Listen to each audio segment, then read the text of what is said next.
талтай морил. Тэгэхээр яг одоо би сэтгэлийн үндэсний төв дээр ирсэн байна. Үндэсний төв рүү орох гэж байна. Өнөөдөр бүгдээрээ үндэсний төвийн сэтгэл зүйч намайг ярилцгаал. Хамтаа орцгоё. Яа, бид үндэсний төв авчирсан байна. Тэгээ яг одоо энэ бизнес плазагийн 505-д байт юм байна. Тэгээ хамтдаа ороод үндэсний төвөд ярилцгаая. За сайн байцгаана уу? Тэгээд өнөөдөр намуунтайгаа ярилцлагын маань цаг эхэлж байна. Тэгээ намуун маань бас өөрийгөө манай блогийн үзэгчдэд танилцуулаач. За сайн байцгаана уу? Намайг Намон гэдэг. Сэтгэл судлалын үндэсний төвд зөвлөгөөний албанд сэтгэл судлаачаар ажилладаг. Дийлэнхдээ өсвөр насны хүүхдийн зөвлөгөө, судалгааны чиглэлээр бүлэхүү одоо ажилладаг ийм хүн байна. За их мундаг хүн байгаа. За намуун маань ер нь бол одоо төгсөөд 20 онд бид хоёр ч хамт төгссөн шүү дээ. Адилхан ер нь бол ажлын хэлбэрт гараад 2 жил болж байгаа тийм. Тэнгүүд оюутан байхдаа бас ажлын хэлбэр дээр гарахад ялгаа нь юу харагдчих юм? Өмнөх төсөөлөл нь ямар байсан бэ? Яа тэгэхээр нөгөө нэг хамгийн ихэнд санаанд орж байгаа юмнаас эхлэе шүү дээ. Нөгөө нэг хамгийн ихэнд болохоор ер нь ингээд хараад байхад оюутан байхад амар бадрангуй байдаг байсан. Яг үндэ. Хичээл 2 3 дугаар курс боллоо ер нь л ингээл юу яадаг шүү дээ. Ер нь ингээл нөгөө сэтгэл судлаач болохтаа ингээд бэлтгэгдэж ингээл ерөнхийдөө өөрийн мөнгөлөмж ч гэсэн тодорхой хэмжээгээр ингээд нэмэгдсэн байдаг юм шиг надад санагдсан баггүй. Яг нь энэ миний хувьд л та өөр хүмүүст үгэж магадгүй хийх үү, яах уу, ийх үү гэд бодож жоохон хямарч байгаа юм л та. Тэрнийхээ хажуугаар нөгөө нэг төсөөлөл маань бодит байдлаас жоохон ялгаатай байсан. Яагаад ялгаатай байсан гэхээр оюутан байхад бодож ирсэн төсөөлөл маань гэх юм бол одоо нэг байгууллагт судлаачаар ороод судалгаагаа хийгээд явах ч юм уу. Тэгээд хүн одоо мэрэгжлийн ажлыг хийнэ гэж боддог байсан юм үнэндээ. Дан ганц нөгөө нэг зөвхөн мэрэгжлийн ямиг уншаал, мэрэгжлийнхээ судалгаагаа хийгээл, зөвхөн магадгүй онцлогоо хийгээл, зөвлөгөө хийгээл өгөөл ч юм уу те.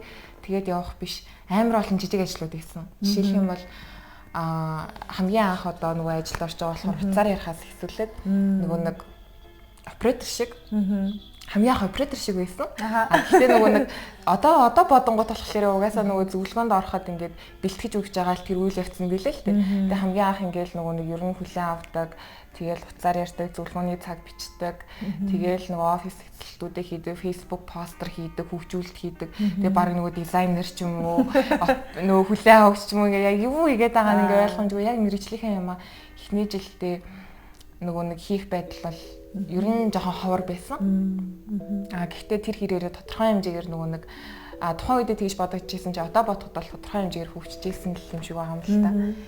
Тийм байсан. Тэгээд ингээ амар бадрангуй хүн баг ингээл гараал нөгөө нэг Big 5 мэднэ, ийм онцлогоонуудаа мэднэ. Тэгэл баг онцлогоо хийгээл хийчин арайч нөгөө зөвлөгөө гэн гэж арайч зүрхлэхгүй байгаа. Яаж л нэг онцлогооны судалгааны ингээ явчин ч юм уу тийм нэг тиймэрхүү бодолтой байсан юм чинь. Орж ирээл тэгэл халагдуулж байгаа юм да. Шат өөртөө төгсөж явж байгаа тийм. Ингээд давхар мэрэгжлийн ажилдаа хасраад явдаг. Тэгээ бид нар нийтлэл орчуулдаг. Тэгээ Facebook хөгжүүлэлтээ хийдэг ч юм уу.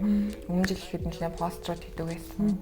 Тэнгүүд сэтгэл судлаачид нар маань одоо ингээл давхар ер нь л нөгөө нэг офисын ажлууд байдаг шүү дээ. Тийм юм давхар ингээл хийгээл явчихдаг. Тэгэхээр яалтчгүй нөгөө нэг дан ганц мэрэгжлийн ажлыг хийн гэдэг бол жоохон хэцүү юм билээ. Ялангуяа яг одоо нөгөө дөнгөжл хөгжиж эхэлж байгаа шүү дээ. Тийм болохоор тэгээд нөгөө хувь хүний зүгээс гэх юм бол тэгээд ерөнхийдөө жоохон тэгэж юу байсан? Тийм байсан. Мэрэгжлийн зүгээс гэх юм бол азар нөгөө нэг сургууль маань нөгөө нэг илүү академик мэдлэгийг аюул сайн болгосон. Нөгөө судалгаа аюул хийлэгдэг байсан тийм болохоор ерөнхийдөө нөгөө судалгаагаар бол аюул юу байгаа аюул сайн хийж байгаа гэж бодож байгаа гэхгүй юу. Тэгээд зөвлөгөөн дээр бол ялцчгүй л нөгөө нэг бусад сэтгэл судлаач нараас аюул их юм сурж байгаа. Наандчил ингээл зүгээр л ингээл хуцаар одоо нөгөө манай даргын хэлж байгаагаар бол хүн ингээд нөгөө уцаар ярих гад яриад ингээ манайхаас цагаас эхлээд ерөнхийдөө зөвлөгөө ингээд хэллэгээ гэдэг тийж үздэг. Тэгэхээр тэр болгон амар нарийн детальтай, амар мэдрэмжтэй хандах хэрэгтэй юм байна. Аюул сайн чиглүүлэх хэрэгтэй юм байна ч юм уу тийм ингээд амар нарийн юмнуудыг мэдчихэж авч байгаа. За тэгвэл үндэсний төвийн яг онцлог юу вэ? Бас одоо яг ямар байдлаар үйл ажиллагаа явуулдаг вэ? Бүр ихнээс нь гэмэл гэхдээ товчхон. 2010 оноос хойш үйл ажиллагаа явуулж байгаа. Ерөнхийдөө 12 дахь жилд үйл ажиллагаа явуулж байгаа байгууллага. Уун байгууллагуудыг нэг гэж явуулдаг. Тэгээд сэтгэл зүйн зөвлөгөө, сургаалт, судалгаа, онцлогоо гэсэн үндсэн 4 чиглэлээр үйл ажиллагаагаа явуулдаг. Тэгээд давхар нөгөө нэг олон нийтэд зориулагдсан, дээр мэргэжлүүдэд зориулагдсан тийм ном технологиуд гарын авалтгууд гаргадаг. Тэгээд дийлэнхтэй манай байгууллагын онцлог яг юу вэ гэдгийг би амар хэлбэрээр тайлбарлая. Тэрний үе гэхээр би нөгөө нэг хамгийн анх ажилд орохдоо амар гутран байсан байхгүй юу? Ер нь тэгэл нөгөө амар өөрөө ч амар хямралтай, өөрөө ч амар асуудалтай. Тэгэл нөгөө нэг тийм хүн байсан. Тэгээ тэнгууд нөгөө манай байгууллагын онцлог юу гэхээр нөгөө нэг хүмүүнлэг нөгөө нэг бас нөгөө давхар positive psychology дээр суурилдаг. Тэрийг яг яаж мэдсэн бэ гэхээр нөгөө бид нар ёолоо захидал хариулдаг. Дөнгөж орж ирээл тэгэл ер нь ёолоо захидал хариулаад захимаар одоо нөгөө сэтгэлний зөвлөгөө өгдөг. Тэнгууд одоо нөгөө ирж байгаа кейсүүд маань юу байдаг вэ гэхээр энэ нөгөө угаасаа нөгөө нийтэд нийтлэгдэг болохоор би хэлж байгаа. Одоо ингээд намайг ойлгохгүй байна ч юм уу, гэр бүлийнх нь намайг ойлгохгүй байна, надад хэцүү байна ч юм уу тий. Тэгэнгүүт тэрийгэ эмпати байдлаар одоо захимаар яаж илэрхийлэх вэ гэхээр өө чамайг ойлгохгүй амар ойлгохгүй байгаа мó, аав ээж нь чамайг ойлгохгүй хэцүү байгаа юм биш тий ч юм уу тий. Тэгэж хэлэх хийсэн илүүтэй бусад хүмүүс чамайг ойлгоосэй гэж хүсэж байгаа юм байна ч юм уу тий. Илүү нөгөө толин тусгал маягаар ингээд арай нөгөө эерэг өөрийг нь яг нэг санааг нь одоо энэ талаас нь харж байгаа л энэ талаас нь ингэж харуулж байгаа юм шиг нэг тийм тэр айгу том онцлог. Тэгээд яг нөгөө бусад одоо сэтгэл судлаач нар маань ч ихсэн ашигладаг л бах. Тэгээд яаж энийг нөгөө бас нөгөө давхар анзаарсан гэхээр дийлэнхтэй одоо ковидын үеэр юун дээр энэ тентгийн газруудад маскгүй хүнд үйлчлэхгүй ч юм уу тиймэрхүү бичгүүд хэлсэн. Тэгэнгүүт манай гадаа ямар бичиг хэлсэн гэхээр масктай хүнд үйлчлэнэ гэдэг бичиг. Энэ бас positive psychology. Тэгэнгүүт амар эерэг байгаа зү тий ингээд нөгөө амар хориглосон юм байхгүй. Тэгээд ингээд үйлчлэн масктай хүнд үйлчлэн гэх амар эерэг. Тэгээд тэрийг харцаалаа ингээд тэгээд ерөнхийдөө нөгөө тэгээд захидалд хариулаад өдөр тутамдаа тэгж харилцаад явах хэрэг ялч нөгөө нэг батлаар ингээд дээрдэдэд юм. Нөгөө гутранг байдал маань ерөнхийдөө дээрдээд нөгөө нэг хувь хүний одоо нөгөө өөртөө тулах байдал маань ч ихсэн арай өөр болоод юмэг харах өнцөг маань ч ихсэн тодорхой хэмжээгээр ингээд нөгөө эерэг болох ч юм уу тиймэрхүү. Чиний өөрөө чи хувь хүнөлүүлж энэ чинь бас амар том зүйлтэй энэ. Би өөрөө баг хийл хийхтэй. Энэ дотор ингээд хийлийн процесс яваад тий. Гоё хамт болтонтэй юм аа. За, nice. Тэгэхээр сэтгэлзэн үндэсний төвийн хамт олон бол янзын гоё kind тий бас өргөж өгдөг өдөртөгчин ч гэсэн мундаг гэдгийг та бүхэн Наманагийн сториноос сонслоо. За тэгвэл хоёулаа одоо болохоор Наманагийн судалгааны ажил руу оръё тий. Тэгээ Наманагийн хамгийн гол онцлог болохоор би мундаг гэж хэлээд байгаагийн онцлог бол за манай төгсөгч одоо манай үеийнхний одоо ер нь бол төгссөн хүүхдүүдээс тий оюутнуудаас одоо ажиллаж байгаа хүмүүс зөндөө байгаа ч гэсэн яг судалгаагаараа ингээд дагнаад тий судалгаан дээрээ ингээд үндэслээд судалгаан дээр суралцаад явж байгаа хүмүүс маш цөөхөн байгаа. Яагаад гэвэл судалгаа маш их цаг ордог, суух хэрэгтэй болдог тий бүр ингээд хаширцсан тий тийм хүмүүс ч гэсэн байгаа. Гэтэ харин манай намнаа судалгаагаа хаяггүйгээр нэгэн чухал судалгааг бас хийсэн байгаа. Тэгээд энэгээр нь бас маш их бахархаж байгаа. Тэгээд манай намнаа тэр судалгаагаа танилцуулах болно. Тэгээд хамтдаа гоё сонсцгоё тий. Манайх нөгөө гадаад болон дотоодын нөгөө байгууллагуудтай ер нь хамтраад төсөл хэрэгжүүлдэг. Тэрнийхээ хүрээнд яг үндэ тэрнийхээ хүрээнд л ер нь хамгийн анх судалгаа яа гэсэн нөгөө нэг санал төвшүүлээд тэгээд судалгаагаа хийсэн ба тэр маань ямар хуу судалгаа вэ гэхээр ижтийн орондоо хамтраад тэгээд аптек гэдэг нөгөө VR одоо нөгөө контент бэлддэг одоо тэр байгууллагуудын одоо захиалгаар гэх юм уу одоо нэг юм судалгаа хийсэн байгаа. Тэр маань юу вэ гэхээр нөгөө өсвөр насны хүүхдүүдийн төгшүүр нь ямар хуу байна тухайн төгшүүртэй одоо хүүхдүүдэд маань ямар одоо 2D meditation маягийн контент тохиромжтой вэ гэдгийг нөгөө бүтээх зорилготойгоор ерөнхийдөө энэ хүү судалгаагаа хийсэн байгаа. Тэнгүүд VR контент нь дотор айгүй олон төрлийн юм билээ. 2D, 3D тэгээ 2D нь болохоор meditation тэгээ 3D нь болохоор илүү нөгөө нэг юутай одоо нөгөө хөдөлгөөнтэй дүрс мөстэй ч юм уу тийм байд юм билээ. Тэгээд тийм VR технологи ерөнхийдөө Монгол хүний сэтгэл зүйн онцлогтыг ямар хуу одоо VR технологи тохиромжтой юм бэ? Одоо 2D meditation контент тохиромжтой юм бэ гэдгийг судлах зорилготой. Тэгээд олон улсын судалгаануудыг харангуут дийлэнхтэй одоо campfire-тэй ч юм уу тий одоо далайн хэрэг дээр байгаа ч юм уу за эсвэл нөгөө элсэн дунд байгаа ч юм уу тий нэг тиймэрхүү одоо нөгөө байгалийн одоо өнгө төрхийг харснараа ингээд илүү тайвширч ин төвшүүр нь буурч ин ч юм уу тий тиймэрхүү судалгаанууд одоо хийгдсэн байт юм лээ. Тэнгүүд монголчин далай байхгүй. Тэнгүүд яг юу тэгвэл одоо монголчуудыг одоо илүү тайвшруулах боломжтой юм тий. За тэгээд судлаад үзсэн чинь эхлээд хүүхдүүдийн төвшүүрийг нь судалсан. Тэгэнгүүт хүүхдүүдийн хувьд нөхцөл байдлын төвшүүр буюу нөгөө орчноос хамааралтай төвшүүр маань харьцангуй нөгөө бага. Тэгсэрнэ одоо нөгөө суур төвшүүр буюу нөгөө бие хүний суур төвшүүр гэдэг шүү дээ. Тэр маань 78% нь бүр нөгөө дээд зэрэгээр одоо өндөр хэмжээнд гэлэр шүү дээ. Татгшоогоо нэлээ их байна тий. Тэгэхээр энэ маань яг 12-аас 17 насны хүүхдүүд оролцсон. Тийм судалгаа байгаа. Тэгэхээр суур төвшүүр нь айгүй өндөр байна. Тэгээд төвшөөрлүүлэх одоо боломжтой хүчин зүйлсүүдийг нь гаргаж ирээд нийтдээ 23 хүчин зүйлс гаргаж ирээд тэднээс аль нь илүү одоо төвшөөрлүүлж ийн вэ гэхэд нэгдүгээрт хүмүүс намайг буруутгах үед, хоёрдугаарт олон хүний өмнө ичмээр байдалд орох үед, гуравдугаарт гэр бүлийн гишүүд маргалдах үед. Тэнгүүд энэ гурыг ингээ гурвуулангийн харангуут дийлэнхтэй нөгөө нийгмийн харилцаатай холбоотой нийгмийн харилцааны ур чадвартай холбоотой ч юм уу тий асуудлыг шийдвэрлэхтэй холбоотой ч юм уу тиймэрхүү зүйлсүүд дээр илүү төлөв ажиллагдчихсан. Одоо нөгөө төвшөөрлөх эрсдэлтэй байна гэд. За тэгэнгүүт одоо нөгөө яг ямар хуу VR контент илүү тохиромжтой вэ гэдгийг хүүхдүүдэд 10 төрлийн байгалийн зураг үзүүлээд тэр дандаа нөгөө Монголын өнгө төрхийг шингээсэн. Тэрэн дотор одоо нөгөө манантай, уултай, тэгээд нөгөө нэг голтой, тэгээ моднуудтай, хад чулуутай, элсэн цүлтэй, нар жаргаж байгаа үеийг эсвэл усан дотор байгаа юм шиг. Тэгээд одтой шөнийн тэнгэр, тэгээд нөгөө нэг ногоон тал ч юм уу тий. Тиймэрхүү янз бүрийн зургуудыг харуулсан. Тэгээ хашаан дотор ингэ хөвтөж байгаа юм шиг тий. Тэгээ ягаад ялангуяа хашаан дотор хөвтөж байгааг авсан гэхээр дийлэнхтэй нөгөө улаастай байдаг хүүхдүүдийг судалгаа авсан. Нөгөө ишээгээр үйлчлүүлдэг хүүхдүүдийг судалгаа авсан. Тэгэхээр тэр хүүхдүүдэд нөгөө нэг VR-аар тэр нөгөө нэг яг байгалийн үзэсгэлэн ч юм уу тэр орчинг харуулсан гэсэн үг юм тий. Зургнуудыг харуулсан гэсэн. Тийм. Энэ нөгөө VR контент нь бүтээгдэг болохоор зургнуудыг харуулад нөгөө магадлал ерөнхийдөө гаргаж байна гэсэн. Тийм. Ерөнхийдөө арамын. Тийм, арамын гаргаж байгаа.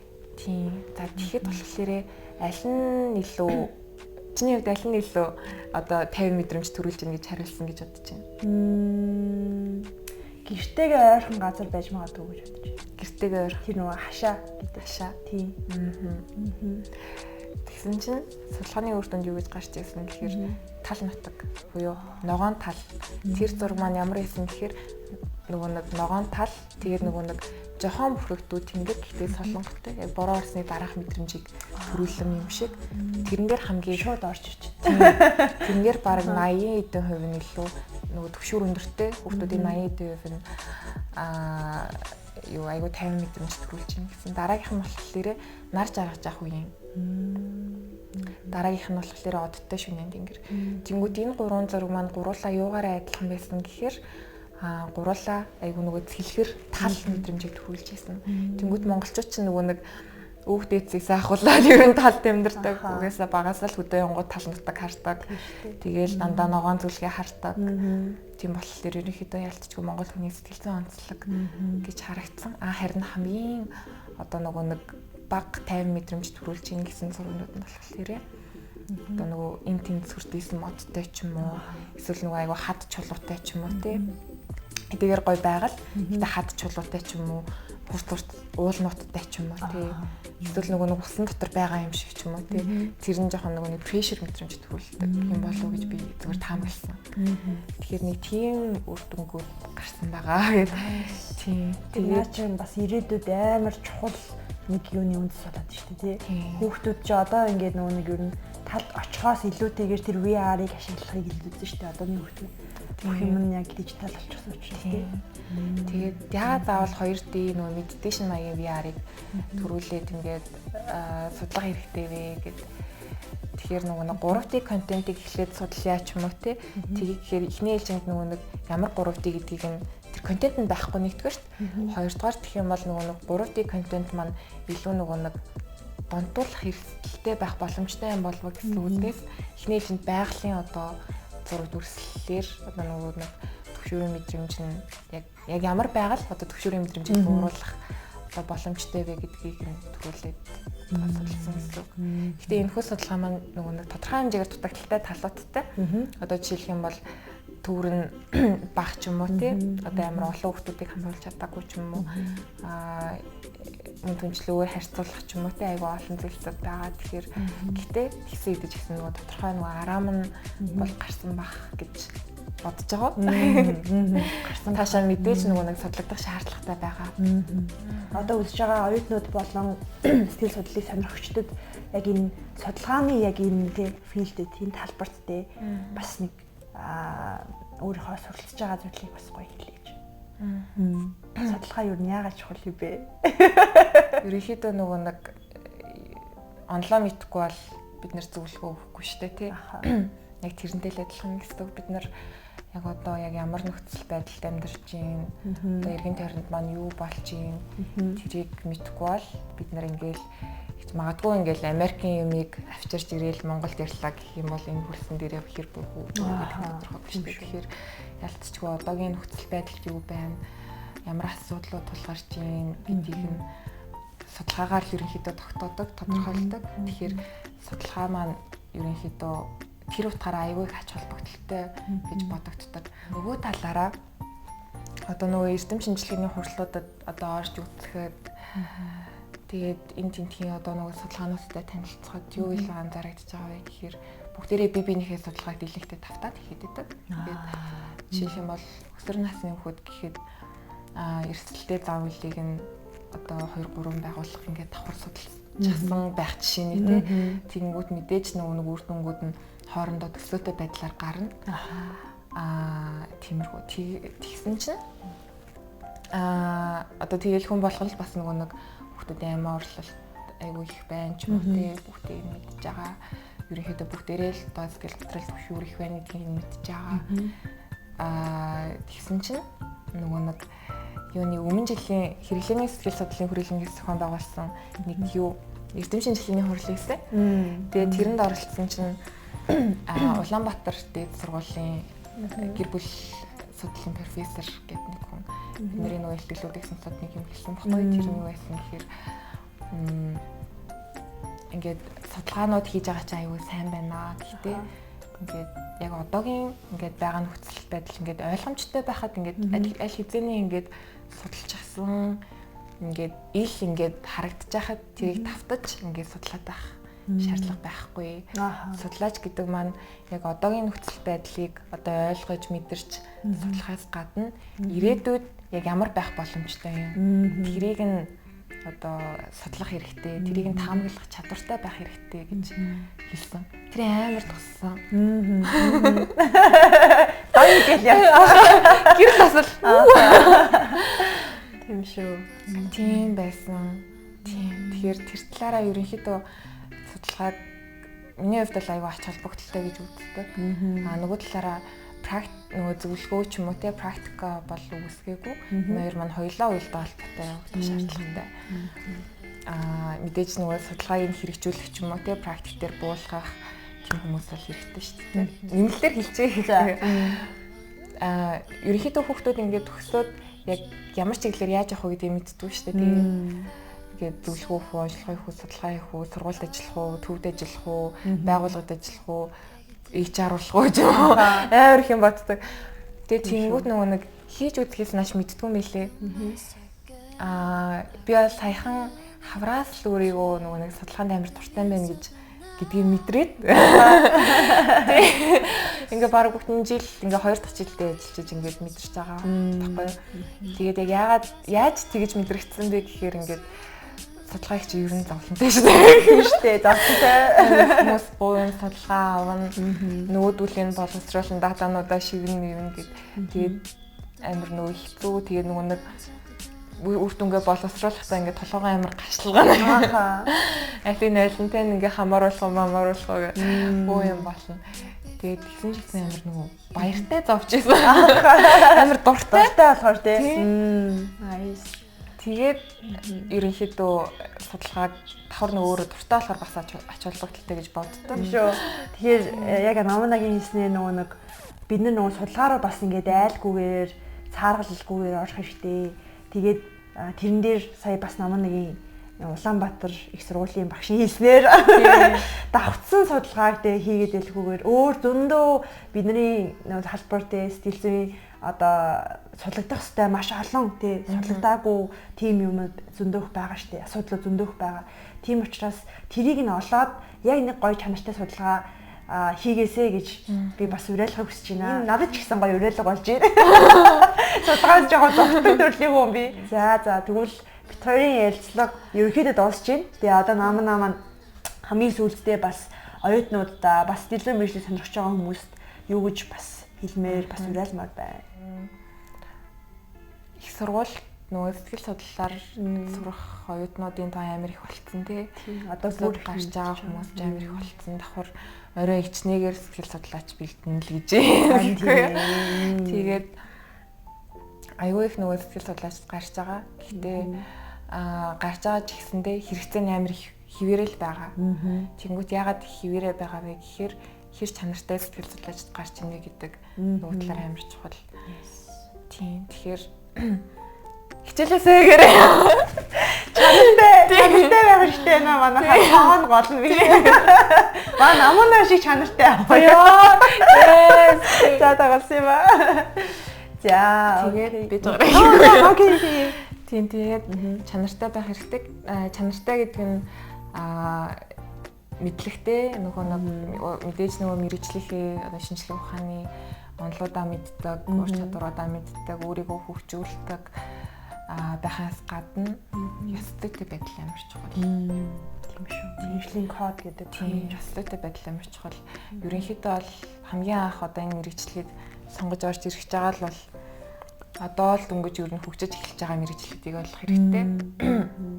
Дөнгөж гарч ирээд амар өндөр таленттай ажиллах ч юм уу те одоо IT шиг ч юм уу амар өндөр таленттай амарлаг ажлын байранд ажиллана гэж бодох хэрэггүй. Яагаад гэх юм бол угаасаа л энэ манай мэргэжил чинь нийгмийн шинжилгээ ухааны мэргэжил, хүмүүнлэгийн мэргэжил ингээл хүмүүнлэг байхыг шаарддаг мэргэжил. Нөгөө хүнд тустай мэргэжил. Тэгэхээр амар их нөгөө мөнгө бодох шаардлагагүй. Гэхдээ мэдээж мөнгө хэрэгтэй л те. Гэхдээ л нөгөө нэг мөнгийг гол зорилгоо болгох хэрэггүй. Тийм болохоор ёс зүйтэй байх хэрэгтэй. Ингээл зөвлөгөө өгдөг гээл дүнж гараал зөвлөгөө одоо нөгөө нэг ямар ч ур чадваргүй ч юм уу те эсвэл одоо өөрийнхөө нөгөө арга барилаа магадгүй олоогүй менторгүй ч юм уу те тийм их шууд зөвлөгөө өгвөл мөнгө аваад ч юм уу тийж яана гэдэг бол ямар ёс зүйгүй үйлдэлүүд тиймэрхүү одоо хүмүүсийг бид нэр зөндөө хардсан шүү дээ. Тийм группүүдийг чардаг. Хүмүүсийн нэг группт оруулаад асуудлаа бичингүүт нь шууд ингээл яг одоо зөвлөгөө өгөн ч юм уу ингээл эсвэл ингээл шууд ингээл хэвцтэй байх хэрэгтэй. Тэгээ шинэ юмнууд амар их туршиж үзээрэй. Гол нь өөрийгөө хайрлах хэрэгтэй гэдгийг амар мэдж байгаа. Ялангуяа сүүлийн нэг жил амар өөрийгөө хайрлаж эхэлж байгаа. Нөгөө нэг бүр амарлаг болоогүй мэхэд жоохон ч гэсэн хайрлаж эхэлж байгаа. Тэгэхээр нөгөө хүнд одоо нөгөө туслахын тулд өөртөө амар их анхаарал тавьдаг байх хэрэгтэй. Өөрийгөө хайрладаг байх хэрэгтэй. Өөрийнхөө мэдрэмжийг анзаардаг байх хэрэгтэй. Тэгэхээр та бүхэн маань өөртөө анхаараарай. Ялангуяа нөгөө манай мэргэжлийг сонгож байгаа хүмүүс маань нөгөө нэг амар судалгаа байхгүй ч гэсэндээ дийлэнхтэй л өөрсдөө асуудалтай хүмүүс л байдаг шүү дээ. Шүү дээ юу. Олон жилийн дунджаар. Тэгэхээр өөрсдөндөө анхаараарай л гэж хэлье да. За тэгээд миний урилгыг хүлээж авч блогт минь орсонд маш их баярлалаа. Баярлалаа. Мөхс намайг өрсөн. Мөхс миний блогт орсонд баярлалаа. За тэгэхээр өнөөдрийн ярилцлагын цагаас та бүхэн маш чухал зүйлсүүдийг бас сурч авч дээ бас хараа жоохон ч гэсэн хэлэгдсэн бахаа гэж найдаж байна. Тэгээ ярилцлагын хэсгээ бүгд ингээд өндөрлөё. Баяртай. Баяртай. Хаа мана. За биднэрт гоё үндэсний төвөө танилцуулаач. За сайн байцгаана уу? Үндэсний төв маань байна. За одоо оронгууд энэ талд маань ерөнхийдөө одоо нөгөө манай төвөөс эхлэн гаргасан пострууд маань танилцуулагдчихэ. Тэгэхээр хүүхдээ яаж гэрийн даалгавар хийлгэх үү, гэр бүлээ яаж чанартай цаг гаргах үү, хэмжээний пострууд маань ерөнхийдөө худалдаалагддаг байгаа. Манай төвөөс эхлэн гаргасан номнууд мөн хүмжлэн одоо нөгөө бусад гişиг ундрах царан туяа багш нарын номнууд маань мөн хүмжлэнчээ танилцуулагддаг. Мэргэжлүүдэд зориулсан юм гарын авалтууд гаргадаг. Яа, өсвөр насныхан зориулсан гэх юм бол боломж дандаа чиний гарт болоо 201 асуулт. Эдгээр номнууд маань худалдаалагддаг байгаа. Тэрийн хамгийн сайн таньдаг хүмүүстэй классик онлайн төлөөлөгчд нар маань байгаа. Тэгэхээр тэдний маань хэлсэн үгнүүдтэй юм посткартууд байгаа. Тэгэхээр ялцгүй ингээл би эндээ ингээл биелүүлж хэлэхээр ч айгүй гоё юм билээ. Энд бас гоё айт хийсэн байна тий. Тийм энэ болохоор одоо үйлчлүүлэгчд маань орж ирээд энэ ч хүлээлийн энэ хэсэгтээ ингээд суудаг байгаа. Аяа сонсоод ингээд бөглөөд тэгээд мөн түнчлэн одоо зөвлөгөөний цаг хөглөнгээ манай төвийн номнуудтай танилцаад ингээд суудаг байгаа. Тэгэхээр яг энэ хэсэг маань ерөнхийдөө манай хүлээлийн ишигээ манай сэтгэл судлаач нар суудаг офис байгаа. Тэгээд ингээд ажилладаг. Яа. Ишиг болохоор манай хүүхдийн зөвлөгөөнөөр манай зөвлөгөөний өрөө маань ерөнхийдөө вау. Яа, энд одоо хүүхдүүд үзсэн шүүх юм шүү дээ. Хайс. Гэрэл мэрэл бол бүр янзын гоё шүү дээ. Тэгэхээр манай тестүүд байна. ийм гоё өөрсдийнхөө төвийг танилцуулах юм өнгөний тестүүд юм лээ. Эндээс би харж байгаа л өөрийнхөө хүссэн өнгө явна тий. Харж байгаад хамгийн их татагдчихж байгаа өнгө. Хамгийн их татагдчихж байгаа. Би энэ шар өнгөнд татагдсан чинь миний талаар энд ингэ хэлж өгсөн. Гэтэ хамаагүй харуулахгүй. Тэгээ ингэ үнсээ төвөө танилцуулсан. Тэгээ өөрсдөө танилцуулга манай байгаа. Найс. Яа ишээ явах үед манай хашпаст буюу одоо би хүний зөвлөгөө явагддаг өрөө байгаа. За энэ бол үнэхээр супер сэтгэл зүйч бүрийн мөрөөддөг өрөө байна. Найс. За ишээгээ манай сургалтын өрөө байгаа. Гэтэ харуулахгүй. за ингээд Харуулахгүй. ерөнхийдөө тийм байна шүү дээ. Тэгээд ерөнхийдөө бол манайх харсанчлан сэтгэл зүйн зөвлөгөө явуулдаг, сургалт явуулдаг, судалгаа уншилгаа гэсэн үндсэн 4 чиглэлээр үйл ажиллагаагаа явуулдаг. Энэ байгууллага байна. Окей. За баярлалаа намнаа дайр хэлцүүлсэн. За баярлалаа. Баяртай.